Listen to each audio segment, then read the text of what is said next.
কিভাবে রোনালদো হয়ে উঠলেন কিংবদন্তি। ক্রিস্টিয়ানো রোনালদো এক নামে, যার ফুটবলের ইতিহাসে এক নতুন অধ্যায় যুক্ত হয়েছে।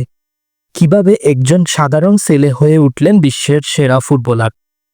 আজকের ভিডিওতে আমরা খুঁজে বার করব রোনালদোর সফলতার আসল রহস্য।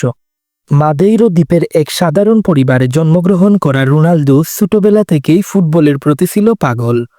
তার বাবা একজন অ্যামেচার ফুটবলার ছিলেন এবং তিনিই রোনালদোকে ফুটবলের প্রতি অনুপ্রাণিত করেছিলেন। সফলতা আসে না বিনা পরিশ্রমে। রোনালদো দিনের পর দিন কঠিন পরিশ্রম করেছেন নিজেকে আরও ভালো ফুটবলার হিসেবে গড়ে তুলতে। তার পরিশ্রমের ফল শীঘ্রই সবার সামনে প্রকাশ পেয়েছিল।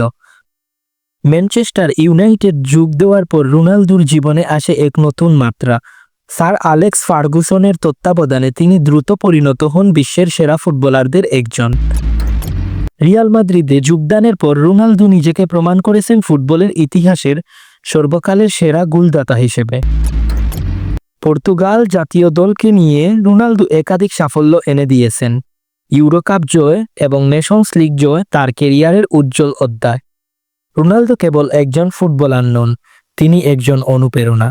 তার অধ্যবসায়, মনোবল এবং নিজেকে উন্নত করার ইচ্ছা সবার জন্য অনুসরণ করার মতো।